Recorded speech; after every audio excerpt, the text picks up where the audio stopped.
몰랐던 이야기대로 넘어가기 전에 또 퀴즈가 준비되어 있습니다. 퀴즈 풀고 가시죠. 자, 북한 김정은이요. 최근에 북한군 영정 앞에서 또 눈물을 보였습니다. 김정은이 뭐 이런 게 일종의 감성 정치 아니냐 이런 분석들이 나오고 있는데 김정은이 감성 정치를 위해서 땡땡땡을 준비한다고 합니다. 이 땡땡땡 퀴즈 정답은 잠시 후 전문가들과 함께 풀어드리겠습니다. 지식 충전 지금 시작합니다.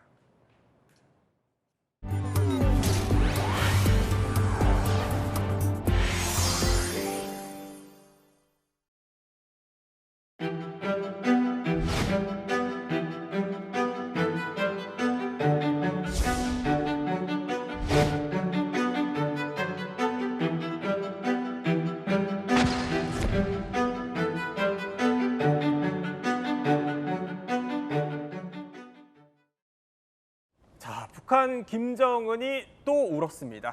우크라이나전에 파병됐다가 전사한 북한군 영정 앞에서 눈물을 흘린 건데요. 일단 영상 한번 보시죠.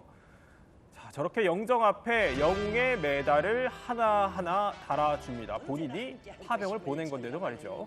자, 그런데 낮은 칸까지 직접 메달을 달고 흰 꽃을 바치고 또 묵념하고 유족들과 고개 숙여서 인사를 또 합니다. 그러면서 김정은, 자, 저 영상 속에서 보면은요, 눈시울이 붉어지는 모습 보여드리고 있습니다. 아버지를 잃은 아이들을 끌어안고 또 위로를 하기도 하는데, 자, 저 김정은의 모습, 그러니까 북한군 전사자 유해가 송환됐을 그 당시에도 저 때뿐만이 아니라 그때도 계속 눈물을 또 보였었어요. 그렇습니다. 22일 날 그 공개된 표창 수여식 이전에 8월 1일 날 전사자 유해가 평양 순환공항에 이제 도착을 했는데요. 저때 당연히 김정은이 많이 울었습니다. 옆에 지금 김영복 상장, 북한군 우크라이나 파병 총책인데요. 뭐 엉엉 김정은을 붙잡고 울 정도로 뭐 당연히 북한군의 그 장성이니까 자기 부하들이 죽은 거에 대해서 이제 애도를 표하고 이러는 건 있는데요. 김정은이 전날 좀 과도하게 눈물을 보이는 이런 액션을 취했습니다. 김정은이 이 자리에서 뭐 여러 가지 얘기를 했지만 이 전사자들에 대한 최고의 예우를 하겠다 이런 것들을 통해 가지고 아마 파병, 전 사상자 대규모가 발생한 거에 대한 어떤 불만 이런 것들도 좀 무마하려는 의도도 드러냈습니다. 아니 근데 뭐 독재자가 본인 욕심에 러시아로 북한군은 본인 군들을 다 파병 보내놓고 아니 본인이 왜 자꾸 우는 거예요? 뭐 한 11,000명 정도 갔는데 그중에 30% 정도 사상자가 나왔다고 얘기를 하니까 적지 않은 희생이 있었던 거죠. 그러니까 북한 주민들도 나름대로 정보가 있기 때문에 과연 이 전쟁이 정당한 전쟁인가, 그리고 부모를 둔 자식의 마음은 다 비슷하지 않겠습니까? 그런 명분 없는 전쟁에 알지도 못하고 가서 전사를 했다 하면은 우선 당연히 북한 주민들 입장에서는 매우 정말 뭐 비통해야 할 만한 일이고, 저는 이런 것들을 통해서 뭔가 참전의 정당성, 이게 흔히 말하는 영웅화 작업이죠. 그걸 통해서 자신들의 김정은이 결정한 이런 참전 자체가 정당하다라는 것을 보여주었고, 내부 결속을 다시 한번 다지면서 민심 이반을 막는 그런 행위다라고 보입니다.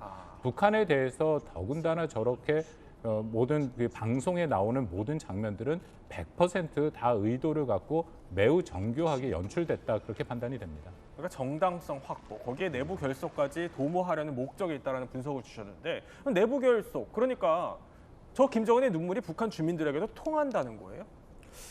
좀 안타까운 부분이 있습니다만 일정 부분 통하는 것도 있습니다. 왜냐하면 아버지 김정일 시대와 비교를 했을 때 김정일은 전혀 모습을 주민들에게 드러내지 않았기 때문에 주민들은 김정일이 정말 살아있는지조차 궁금해했었거든요.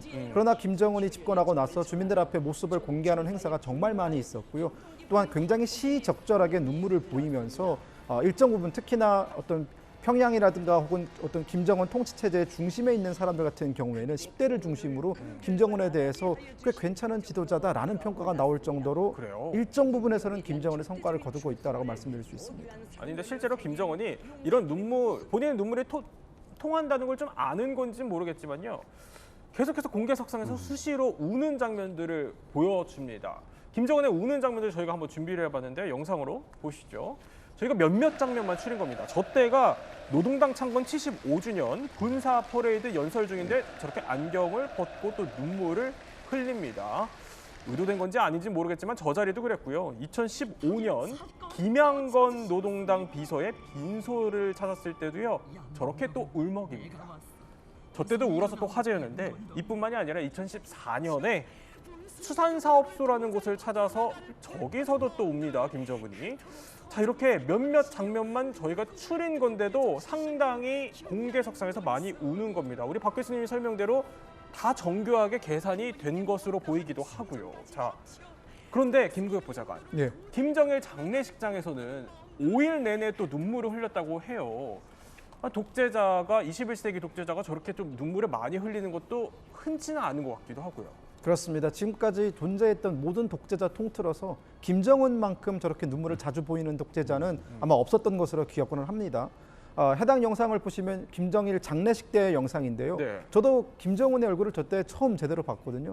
당시 베이징에서 유학을 하던 시절이고 예. 함께 유학을 하는 유학생들 사이에서도 굉장히 화제가 되었던 저런 장면이었습니다. 왜냐하면 북한 사람들에게 지도자란 아주 권위가 있고 주민들은 감히 다가설 수도 없는 위치에 있는 사람이기 때문에 거리감이 굉장히 느껴졌었는데 네. 김정은이 저렇게 어린아이처럼 펑펑 우는 모습을 보이면서 일종의 저 사람도 인간이구나라는 것들을 느끼게 해줄 수 있는 포인트였거든요. 그러다 보니까 그런 모습들이 당시 화제가 됐었고 네. 그런 장면에서 김정은도 이게 좀 먹힌다라고 생각을 했는지 그 뒤로부터 자주 우는 모습을 보이는 것 같습니다. 독재자지만 그래도 인류애가 좀 있어 보이게 할 수 있다, 눈물이. 그렇습니다. 아버지 김정일과 비교할 수밖에 없는데요. 예. 제 기억이 맞다면 김정일은 공개석상에서 눈물을 보인 적이 거의 없습니다. 마찬가지로 아우시프 스탈린도 운 적이 없었고요. 네. 시진핑 주석 같은 경우에도 운 적이 없습니다. 푸틴 대통령은 예외적으로 자기 3선이 결정되는 시기에 그 지지자들 앞에서 살짝 울먹인 정도는 있었거든요. 네. 그러나 이 눈물이라는 것은 독재자가 약해 보일 수 있는 그런 대목이기 때문에 그걸 숨기기 위해서라도 보이지 않는 것이 상식적인데 김정은은 그와 반대의 행보를 걷고 있다라고 볼 수 있습니다. 아니 뭐 아버지나 측근의 죽음은 그렇다 치고 그러면 군사 퍼레이드 연설 중에는 도대체 왜 울었을까요? 노동당 창건 75주년 열병식 당시에 그 이유를 김정은은 이렇게 설명합니다. 우리 인민군 장병들이 발휘한 애국적이고 영웅적인 헌신은 누구든 감사의 눈물 없이는 대할 수 없는 것들입니다. 그러니까 뭐 인민군 장병들이 발휘한 애국과 또 영웅적인 헌신 때문에 그 감사의 눈물 없이는 볼 수가 없었다. 뭐 이런 얘기인데 그래서 저희가 한번 짚어봤어요. 코너 속의 코너로 김정은의 눈물 버튼 이거 건드리면 터진다 이 얘기예요. 첫 번째 엄마라는 겁니다. 아니 눈물 버튼이 엄마. 그러니까 엄마 얘기가 나오면 운다 이 얘기인가요? 11년 만에 제5차 전국 어머니 대회에서 아주 펑펑 울었죠. 그러니까 손수건까지 준비를 해와갖고 그 유명한 그 장면인데요. 네. 그 어머니에 대한 그리움은 분명히 있을 저때요? 겁니다. 예, 저희 유명한 장면이죠. 어머니에 대한 그리움이 있을 수밖에 없는 게 김정은의 어머니는 고용이고요. 고용이는 그 사실 뭐 잘 알려진 겁니다. 북한은 정말 명백한 계급 사회이지 않습니까? 네네. 계급 구성된 계급 중에 고용인은 제1교포 출신이고 이게 굉장히 안 좋은 말인데 북한에서는 이걸 째포라고 얘기를 하잖아요. 그러니까 굉장히 낮은 계급에 있는 사람이고 그렇기 때문에 김정일이 자기의 그런 뭐 여러 가지 면에서 고용일을 지금 굉장히 숨기고 있었고 김일성한테 인정을 받지 못했기 때문에 네. 끝까지 그 고영위에서 난 자식들 김정철, 김정은 또 김여정까지 뭐 자신들의 존재를 드러낼 수 없었다라는 거죠. 그래서 원산에 뭐 주로 있었다 해갖고 고영희 같은 경우에 원산댁이라는 얘기도 들리고요. 그런 어린 시절의 어머니에 대한 그리움은 있었고 네. 그것이 일종의 상처로 있었을 가능성이 크다. 그래서 어머니 대회에서 나온 눈물은 다른 거랑은 조금 다르게 자신의 어떤 감정이 좀 더 배어 있다라고 볼 네네. 여지가 있죠. 왜냐하면 저 울음을 보면 다른 울음이랑 좀 다릅니다. 아, 그래요? 이건 약간 흐느낌이 있고 정말로 우는 듯한 느낌이 들거든요. 네. 연출에서도 좀 다른 부분이 보이긴 합니다. 저거는 진짜 우는 것 같다 이런 얘기고. 예. 자 그러면 베일에 가려져 있었다는 얘기예요. 김정은의 엄마의 존재가 그동안 계급 출신 때문에. 네. 근데 나중에 결국에는 유방암으로 사망했잖아요. 맞습니다. 김정은이 20살 나던 2004년에 프랑스 파리의 한 병원에서 예. 쓸쓸히 사망을 합니다. 아무도 지켜보는 사람이 없었죠. 자식을 북한 최고 권력자로 만들고 김정일 국방위원장하고 28년을 함께 살았습니다. 네. 그렇지만은 은둔을 강요받았고 한 번도 공개적으로 퍼스트 레이디 대접을 못 받은 엄마에 대한 어떤 원망, 그리움 뭐 이런 것들. 그래서 나는 아버지처럼 살지 않을래. 네. 이래서 아마 부인 이설주를 자기가 집권하자마자 부인 이설주 동지 이래서 북한 관영 매체에 등장시키고 자기가 이제 같이 수행을 하고 이런 모습들을 동행을 하는 이런 모습들을 보인 것 같은데요. 고용이가 이제 저렇게 유서남으로 숨지면서 네. 김정은이 거기에 대한 어떤 애틋한 마음이 있었던 것 같아요. 스위스에서 이남 일녀를 유학시키면서도 엄마를 이렇게 자주 보지를 못했잖아요. 그때 네. 따로 떨어져 있었으니까.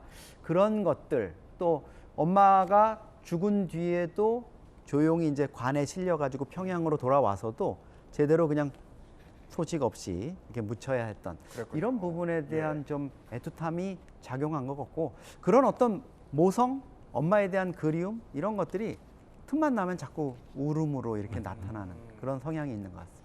그런데 최근에 김정은이 평양만큼이나 아끼는 곳으로 유명한 그 원산, 그 유명한 원산을 이렇게까지 아끼는 배경에도 이게 다 엄마에 대한 그리움 때문이라면서요. 네, 그렇습니다. 방금 박원곤 교수님 설명에서 예. 잠깐 언급이 됐었는데요. 고용이의 별명이 원산댁이라고 합니다. 저 고용이가 김정일과 친하게 지내고 김정일의 총애를 받던 시기에도 공식적인 부인이 존재했기 때문에 네. 대놓고 드러낼 수 없는 그런 위치였거든요. 그러다 보니까 고용이는 주로 원산에서 여러 가지 어떤 시간을 보냈고 실제 김정철을 임신했을 때도 김정은의 형이죠. 김정은 형을 임신했을 때에도 원산에서 출산을 했다라는 얘기가 있을 정도로 예. 원산에서 주로 지내고 그러다 보니까 김정은의 원산 사랑도 좀 넘치는 것 같습니다. 김정은의 그러면 두 번째 눈물 버튼 한번 살펴보겠습니다. 두 번째 눈물 버튼은 컴플렉스. 아니 이영조 선생님, 네. 컴플렉스 때문에 운다는 게 그럼 어떤 컴플렉스가 있길래 이게 눈물까지 흘린다는 거예요? 김정은이 상당히 그 감성적이고 여러 가지 또 내부 자아 형성이라든가 이런 것들이 조금 뭔가 부실한 측면이 있는 것 같아요. 그리고 예. 엄마의 그 예술적인 이런 것들을 받다 보니까 지도자로서의 어떤 이런 강한 이런 어떤 인성이라든가 이런 것보다는 네. 연약한 면이 이제 내비치면서 그게 눈물로 이제 자꾸 나타나는 부분이 있고요. 또 하나는 좀 나르시스트적인 그런 면도 있습니다. 그래요? 가끔 보면 예. 세상 다 잃은 사람처럼 이렇게 나와가지고 회의석상에 앉아 있거나 특히 그 헤어스타일을 네. 윗머리를 완전히 눌러가지고 무슨 좀 이상한 헤어스타일로 나올 때가 있거든요. 예. 그때 보면은 어젯밤에 무슨 일이 있었나? 뭐 이런 느낌이 들 정도로 좀 자기 자신에 대한 어떤 불안정한 부분 네. 이런 것들을 나타나는 게 있고요. 또 외부로부터의 어떤 자극이라든가 이런 거에 대해서 조금 지나치게 민감하게 대응하다 보니까 뭐 인민들을 위해서 내가 잘해준 게 없는 것 같다. 또 어떤 대남, 대미 이런 거에 대한 좌절감 네. 이런 것들을 또 이런 어떤 눈물 이런 것들로 표현하면서 뭐 미안하다 이런 것들을 자꾸 얘기하잖아요. 네네. 그건 사실 독재자의 어떤 기본적인 성향하고는 좀 거리가 있는 그렇죠. 독특한 측면이거든요. 그럼 세 번째 또 버튼이 있대요. 버튼이 여러 개네요. 세 번째 버튼 뭐가 있습니까? 자아도취. 아까 말씀해 주셨던 거랑 혹시 비슷한 맥락인가요? 무슨 얘기죠? 네, 그렇습니다. 전 세계 모든 독재자들은 이 비슷한 성향을 가지고 있습니다. 즉 자아도취라는 것은 독재자가 흔히 모든 국가의 일 혹은 뭐 나라 밖에서 혹은 나라 안에서 일어나는 모든 일에 대해서 본인이 관여하고 내가 뭔가를 해내야만 문제가 해결된다라는 식의 사고 구조를 가지고 있지 않습니까? 네. 김정은도 마찬가지입니다. 북한이 처해 있는 여러 가지 경제적인 난관이라든가 뭐 군사적인 어려움이라든가 이런 것들에 대해서 마치 게임을 하듯이 하나하나 퀘스트를 완성해 나갈 때마다 느끼는 그 도취감을 눈물로서 해소하는 그런 경향이 좀 있습니다. 뭔가를 해냈다라는 네. 뿌듯함이죠. 그렇군요. 자, 이렇게 눈물을 활용한 일종의 감성 정치를 좀 극대화하기 위해서요. 김정은은 영화를 또 활용을 하기도 한다고 합니다. 대표적인 영화 장면 하나 보겠습니다.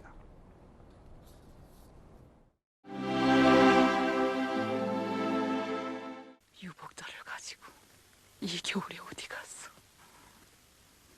부대 곁에서 해산이라도 하고 떠났으면 좋으려. 우린 한날 한시에 원수놈들에게 남편을 잃고 서로 의지해서 살자고 했는데 옥심이 이러지 마. 헤어질 때 울면 다시 못 만난대. 우린 웃자. 웃자는데. 아니, 생의 흔적, 이게 무슨 영화예요? 89년에 만들어진 2부작 영화고요. 저도 네. 북한에 있을 때 한번 봤던 것으로 기억이 납니다만 음. 해당 영화의 내용은 겨울에 어디 그 여주인공이 남편이 해군입니다. 군인으로 나오고요. 네. 남한군과 우리 대한민국 국군과 싸우다가 전사한 인물로 나오거든요. 그러다 보니까 남편을 잃었는데 이렇게 뭐 좌절하거나 방황하지 않고 남편의 어떤 그 유언대로 정말 농사일을 열심히 해서 여성의 몸으로 뭐 관리위원장, 즉 네. 관리직까지 올라가는 그런 내용을 담은 영화인데 저 영화가 왜 지금 북한에서 주목을 받고 있냐면 김정일도 저 영화를 보고 울었다고 합니다. 즉 진정한 애국자란 뭔가 바라는 게 아니라 국가와 어떤 뭐 사회에 대한 헌신 이것을 어떤 보상도 바라지 않고 열심히 노력하는 사람들 바로 저런 애국자다라는 그런 북한판 어떤 애국자를 표현하기 위한 영화고요. 근데 실제 저 분은 한순이라는 실제 존재하는 인물이거든요. 네. 근데 그분은 1998년에 숙청당합니다. 북한에서. 그러다가 2000년에 복권이 되기도 하는 그런 굉장히 파란만장한 스토리를 가지고 있는 사람입니다. 저걸 이제 김정은이 활용했다는 거죠. 그렇습니다. 최근에 노동신문이라든가 이런 곳에 보면은 옛날 영화들, 즉 과거의 어떤 애국심을 강조하는 영화들을 띄우면서 북한 사람들한테 어떤 국가에 대한 혹은 김정은에 대한 충성심을 강조하는 식으로 영화를 활용하고 있습니다. 그런데 김정은의 이런 눈물이 겉으로 보이는 게 다가 아니다. 그러니까 박 교수님 설명대로 고도의 계산된 눈물일 수 있다. 그 이유를 한번 살펴보겠습니다. 김정은의 눈물에 약해지면 안 되는 이유. 첫 번째, 그러니까 혼자 울지 않는다는 거예요. 박 교수님, 너무 많이 울었어요. 지금 계속 보여주고 있는데, 근데 혼자 안 운다는 거예요? 그런 거죠. 우리가 우는 걸 어떻게 알겠습니까? 이거 보여주니까 아는 거죠. 정말로 슬프고 정말 가슴 아프면 혼자 울 수 있는데 네. 꼭 그렇지 않고 공공 장소에서 다 보는 사람들 앞에서 공개적으로 운다. 그것은 거듭 말씀드립니다만 우리가 북한을 일종의 극장 국가라는 표현을 쓰죠. 네. 와다하루키 교수가 일본의 동경대 명예 교수가 이미 얘기를 한 건데 모든 것들을 다 연출해서 북한 주민들을 통제하기 위한 수단으로 사용한다. 좀 전에 영화 얘기를 했는데 이거는 뭐 김정일 시기에 아주 영화를 활용해서 네. 또 혹은 아주 대규모 그 매스게임 아리랑이라든지 예. 그런 걸 통해서 일종의 서사를 만들어내지 않습니까? 이건 김일성부터 시작된 서사인데 예를 들어 김일성의 가장 유명한 서사는 1930년에 팔치산 투쟁을 했다라는 네. 그것을 지금까지도 이른바 총대 철학이라는 것으로 그 열병식에서 보여줘요. 그러니까 작은 총 2자루를 갖고 싸워서 지금까지 제국주의를 무찔렀다. 예. 이제 그런 식으로 서사를 만들었는데 그 서사에 김정은이 보여주는 건 지금 눈물을 보여주고 있다. 근데 정말 저게 진정한 눈물이냐? 저거는 아주 연출된 것이고요. 오히려 수령이라는 인물을 김정은 시기에서 계속 얘기되고 있는 인민대중제일주의라는 그것은 애민주의 사상의 일종인데 그것을 통해서 더욱더 주민한테 가까이 다가가고 수령이 하늘 위에 있는 존재가 아닌 주민들과 그렇게 친밀한 존재라는 것을 아주 의도적으로 저는 보여주는 연출된 작품이라고 생각합니다. 그렇군요. 자, 그러면 두 번째 이유로 한번 살펴볼게요. 두 번째, 김정은의 눈물에 약해지면 안 되는 이유. 그 손수건 준비는 필수라는 건데 이쯤에서 퀴즈 한번 풀어보시죠. 자, 그러니까 김정은은 감성 정치를 위해서 땡땡땡을 준비한다는 건데 정답이 뭔가요? 정답 띄워주시죠. 정답은 손수건을 준비한다는 겁니다. 아니, 그러니까 김정은이 매번 울 때마다 손수건을 준비하고 있었다 이 얘기예요? 그렇죠. 치밀한 준비가 사전에 있는 걸로 보이고요. 저 장면을 또 정확하게 북한의 카메라들이 포착을 하고 있죠. 김정은 행사할 때 보통 카메라맨들이 한 10명 정도 동원이 되거든요. 네. 그러니까 일거수일투족을 찍어서 잘 편집해서 내보내고요. 책상 위에 손수건이 놓여 있는 부분, 또 김정은이 손수건을 꺼내서 닦는 포인트, 이런 것들을 정확하게 보여주죠. 이런 것들을 통해서 인간적인 지도자 이미지를 연출하는 겁니다. 김일성, 김정일 때는 사실 무오류의 수령 이런 부분을 강조했는데 네. 김정은 시대에 와서는 실수도 하는, 울기도 하는 이런 지도자로 연출을 함으로써요. 주민들이 우리 김정은 장군이 인민들을 위해서 저렇게 애쓰고 안 될 때는 저렇게 속상해서 울기도 하고 이러는구나. 불쌍하다. 네. 동정심 이런 것들까지도 이제 유발을 하고 있는 겁니다. 아니, 이영조 소장님, 그런데 이영조 소장님이 남다르게 또 분석을 하셨을 때 이거 김정은의 우는 게 퍼포먼스일 수밖에 없다라고 보시는 장면이 있다면서요? 네, 아이들을 안아서요. 전사자 유족들을 안아서 울 때는 조금 그냥 일부러 짜내는 듯한 울음이었는데 정말 눈물을 찔끔 흘리는 순간이 있었습니다. 언제예요? 추모의 벽이라 그래서 101명의 북한군 전사자들의 사진을 다 걸어놓고요. 예. 하나하나 훈장을 달아주는데 위에는 괜찮았어요. 근데 저 거구가 제일 밑에 숙이고 네. 처음에는 하나하나 걸어주다가 나중에 너무 힘드니까 무릎을 한 번 굳혀서 2개씩 달아주는데 너무 많다 보니까 지나서 하다가 예. 결국은 휘청 하고 쓰러질 것 같은 이런 상황을 맞이합니다. 네. 그러다 보니까 70이 넘은 북한군 원로 박정천이 서둘러 달려가서 부축을 하는데요. 김정은 입장에서는 아마 저 상황이 네. 진짜 눈물이 찔끔 나는 순간이었고 어떤 녀석이 이거 네. 내 체형을 고려하지 않고 이렇게 돼 있냐. 북한에서 소위 말하는 모심 사업, 수령을 모시는 이 자세가 안 돼 있다 해가지고 아마 좀 혼쭐 좀 났을 것 같습니다. 우리 북한 전문가인 또 이영조 소장이 저 영상을 처음부터 끝까지 보시고 네. 또 김정은의 체력에 대해서도 분석을 해주고 마지막엔 체력이 고갈이 됩니다. 그렇군요. 그럼 마지막으로 김정은의 이 눈물을 좀 믿기 어려운 세 번째 이유 살펴보겠습니다. 이유는 눈물을 흘린 뒤에는 피해 숙청이 있다. 아니 그러니까 눈물을 흘리고 나서 피해 숙청을 감행한 경우가 있어요? 네, 그렇습니다. 저희가 앞서 김정일이 사망했을 때 예. 김정은의 눈물을 5번 5일 내내 흘렸다라고 하지 않았습니까? 그러면서 김정일과 함께 김정일의 시신을 운구했던 운구차 8인방이라는 사람들이 있습니다. 네. 이들 중 대부분이 숙청당했습니다. 그래요? 김정은 시대에 들어서 하도 숙청당한 사람이 너무 많아서요. 이름을 네. 외우기가 어려울 정도입니다. 가장 대표적으로 2012년 집권한 지 정말 몇 개월 되지 않았던 시점부터 숙청이 시작됐는데요. 리영호 당시 북한군 총참모장을 숙청을 시작으로 인해서 2013년에는 우리가 다 아는 장성택 숙청부터 네. 현영철 정말 북한 내 고위 관료들은 군부 경제 당할 것 없이 줄줄이 숙청을 당했거든요. 그리고 그 숙청은 지금도 이어지고 있다라는 것이 굉장히 주목할 만한 포인트인 것 같습니다. 아니 이러면은 박원근 교수님, 우리 아까 조금 전에 전해드렸지만 이제 푸틴, 시진핑, 김정은 테난만에서 다 만난단 말이죠. 근데 이 이후에도 전사자들 보면서 저렇게 펑펑 울었지만 김정은이 또다시 푸틴 쪽으로 추가로 파병할 수도 있겠어요.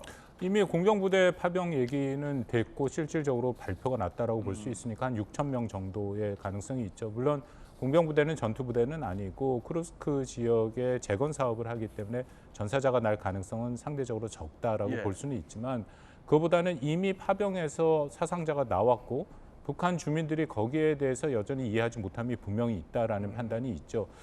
저는 전반적으로 김정은의 이런 눈물 정치가 북한 주민들에게 과연 어느 정도 진짜 효과가 있을까? 네. 그것을 볼 수 있는 건 작년에 나온 우리가 북한 주민 사회 경제 실태 인식 조사 보고서를 보면 최근에 탈북한 사람들 중에 20대 같은 경우에는 김정은에 대한 지지도가 50% 미만입니다. 예. 그 의미는 그만큼 김정은의 저 눈물 정치 자체가 그렇게 효과를 보고 있다고 보기는 어렵다고 할 수 있는 거죠. 자, 김정은은요. 저희가 눈물 얘기해봤지만 눈물뿐만이 아닙니다. 그러니까 아까 우리 김 보좌관 설명대로 이전 독재자랑 좀 다르게 다양하고 또 과장된 이제 표현들을 좀 한다는 거예요. 자신의 감정을 가감 없이 드러낸다는 건데 그 의도를 한번 분석해 보겠습니다. 하나씩 볼까요? 첫 번째 희입니다. 그러니까 극도의 기쁨을 표시한 적이 있다는 거예요.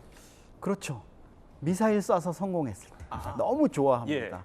예. 군부 담당자를 막 어부바해가지고 네. 돌아다니고 맞담배 피는 것도 허용하고 이러면서 너무 좋아하는 그런 게 있고요. 또 남북 정상회담 하는 이런 상황에서 좋아하네요. 네. 저렇게 천진난만하게 마치 좋은 장난감 사줬을 때 애기들이 좋아하듯이 그런 느낌을 갖죠. 또 남북 정상회담, 지금은 남북 관계 관련해 가지고 불그락불그락 하고 있지만 저 때만 해도 개방적 지도자 이미지, 또 남북 관계 개선을 어떤 추진하는 이런 리더십을 공개하기 위해서 저렇게 좀 활달한 모습을 드러내고 있는데요. 네. 저런 것들이 이제 김정은의 어떤 눈물과는 또 다른 네. 지도자의 모습이다 이렇게 볼 수 있습니다. 그러면 두 번째 희노애락 중에 노로 가보겠습니다. 그러니까 어떨 때 분노할까? 자, 보면 김정은이 2023년에요. 간석지 사업 중에 한 피해가 발생을 하니까 관련자를 거칠게 질책하기도 했습니다. 들어보시죠. 건달뱅이들이 무책임한 일본세로 국가 경제 사업을 다 말아먹고 있다고 하시면서 호흡을 맞출 줄 모르는 정치적 미숙아들, 경종을 경종으로 받아들일 줄 모르는 지적 가능아들. 저 때뿐만이 아니에요. 계속 분노는 많았었어요. 많습니다. 사실은 아까 김광혁 보좌관이 얘기한 것처럼 예. 장성택 처형 때도 책상을 이렇게 막 내리치는 분노하는 모습을 표출한 적이 많이 있고요. 2017년 같은 경우에도 저때도 막 삿대질하네요. 삿대질하고 예. 그 잘 참모들 옆에 세워놓고 뭐라고 하는, 사실은 우리가 지금 눈물로 봐서 그 얘기가 많은 것 같지만 네. 저렇게 화를 내는 장면이 훨씬 많고요. 2017년에도 미사일 시험 발사 후에 군 지휘부를 그걸 거칠게 질책하는 그런 것들도 다 보도가 됐습니다. 저는 김정은의 MBTI를 한번 보면은 ENTJ일 가능성이 굉장히 높거든요. 아, ENTJ요? 예. 그래서 ENTJ이기 때문에 오히려 저렇게 화를 내거나 혹은 우는거나 그게 다 연출됐을 가능성이 저는 있다고 봅니다. ENTJ 분들이 좀 싫어하실 수도 있을 것 같은데. 예. 그리고 세 번째, 경로하는 김정은을 봤으면 애도 봐야겠죠. 애. 그러니까 재난 상황에 유독 좀 슬퍼하는 모습을 보였다고 하는데 이게 슬퍼만 해야 될 건 아닐 것 같기도 그렇죠. 이 슬픔은 또 눈물 흘리는 슬픔이 아니라요. 네. 화를 내고 경노하는 슬픔입니다. 북한 주민들이 작년 여름 신의주에서 수해가 나가지고 현장을 방문한 이런 영상인데요. 특히 김정은이 이 재난에 대해서 좀 민감하게 반응하고 있습니다. 네. 수해라든가 여러 가지 다른 재난의 경우에는 많은 지역에서 피해가 발생하고 또 입소문이 번질 수 있기 때문에 이에 대한 대책을 강구하는데요. 특히 여기서 나오는 게 이제 담당 간부들에 대한 아주 강한 질책, 이걸 통해서 최고 지도자인 자기한테까지 불똥이 튀는 거를 좀 피해 가려는, 코로나 때도 마찬가지예요. 나도 코로나 걸렸다, 뭐 이런 걸로 해서 네. 좀 빠져나가려는 이런 모습도 보이고 있습니다. 그렇군요. 우리가 이렇게 김정은의 여러 가지 다양한 모습들을 봤어요. 근데 박원공 교수님, 지금까지 김정은의 모습을 보면은 뭐 한 지도자라고 하기에는 좀 그래도 어떻게 보면 좀 감정 기복이 있다 이렇게 보이기도 하고, 또 이게 다 의도된 개선일 수도 있어 보이고요. 저는 뭐 계속 말씀드립니다만 상당히 의도적인 계산일 수밖에 없는 거고, 김정은 시기가 3대 세습이지 않습니까? 3대까지 내려오는 동안에 특히 김정은 입장에서는 이른바 장자가 아니잖아요. 네. 어머니 아까 말씀 것처럼 김정은의 엄마 자체가 고용이라 해서 굉장히 성분이 안 좋고 북한 사람 주민들 대부분 그 사실을 모르죠. 그렇다면 더 자기 권력 기반에 대한 불안감이 클 수밖에 없고 정통성이 낮을 수밖에 없고 하니까 동원 가능한 모든 방법을 통해서 북한 주민들을 통제하려고 한다. 오늘 뭐 계속 말씀드리는 눈물로만 얘기를 했지만 그것은 일부고요. 대부분은 강권 통치가 여전히 작동을 하고 있기 때문에 북한 주민들이 눈물에 대해서 정말 호응을 하는지 아닌지를 떠나서 여전히 자신들의 진정한 감정을 표출할 수 없는 사회가 네. 바로 북한이라고 생각합니다. 아니, 이런 감정을 드러내는 김정은식의 감성 정치 언제까지 북한 주민들한테 통할까요? 80년 동안의 어떤 포갑 정치라든가 또 고도의 세뇌라든가 이런 것들을 통해 가지고 주민들이 사실 상당수 저기에 넘어갈 수밖에 없는 이런 구조인 거는 분명하지만은요. 외부의 정보를 철저히 차단한 채 이루어지는 거기 때문에 사실 이제 북한의 젊은 세대를 중심으로 해서 외부 정보라든가 바깥에 다른 세상이 있다는 것을 주민들이 눈뜨는 순간 김정은 정권은 한계를 드러낼 수밖에 없다, 이렇게 생각을 합니다. 젊은 세대들이 변할 것 같아요. 실제로 2023년, 2024년 이렇게 정말 얼마 안 된 시점에 넘어온 탈북민들의 얘기를 들어보면 네. 김정은의 저런 행위에 대해서 우는 건 알겠는데 그 뭔가 성과를 보여줘야 되는데 성과를 보여주지 못하는 대목마다 눈물로 이렇게 퉁치려고 하거든요. 이런 모습에 대해서 젊은 세대는 실망할 수밖에 없습니다. 네, 지금까지 세 분과 함께 김정은의 눈물에 대해서 몰랐던 이야기 한번 살펴봤습니다.